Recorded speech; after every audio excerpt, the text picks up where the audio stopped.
राज्यस्तरीय खो खो स्पर्धेत आदर्श समता शिक्षण प्रसारक मंडळ अलंगून संचलित अनुदानित आश्रमशाळा भेगू सावरवाडा येथील मुलींची दैदिप्यमान कामगिरी। आदिवासी विकास विभागांतर्गत आयोजित राज्यस्तरीय खो खो स्पर्धेत आदर्श समता शिक्षण प्रसारक मंडळ अलंगून संचलित अनुदानित आश्रमशाळा भेगू सावरवाडा येथील विद्यार्थिनींनी उल्लेखनीय यश संपादन केले आहे।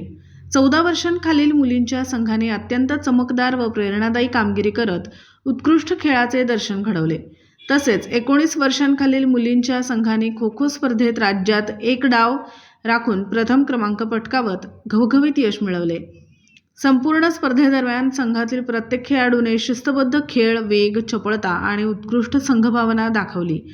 अंतिम सामन्यात प्रतिस्पर्धी संघावर वर्चस्व राखत कौशल्यपूर्ण चढाई, बचाव व अचूक रणनीतीच्या जोरावर आमच्या मुलींनी ऐतिहासिक विजय मिळवला। या यशामुळे शाळेचे नाव राज्य पातळीवर उज्ज्वल झाले असून विद्यार्थ्यांमध्ये क्रीडा क्षेत्रात पुढे जाण्याची नवी उमेद निर्माण झाली आहे। या यशामागे क्रीडा शिक्षकांचे मार्गदर्शन, शाळा प्रशासनाचे पाठबळ व पालकांचे सहकार्य मोलाचे ठरले आहे।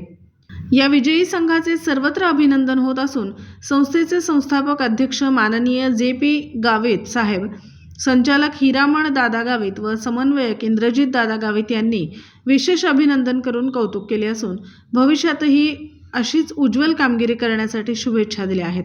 पांडुरंग बिरार, प्रतिनिधी, नाशिक सुरगाणा। दिवसभरातील घडामोडींचा आढावा घेण्यासाठी पाहत रहा N24 मराठी न्यूज चॅनल।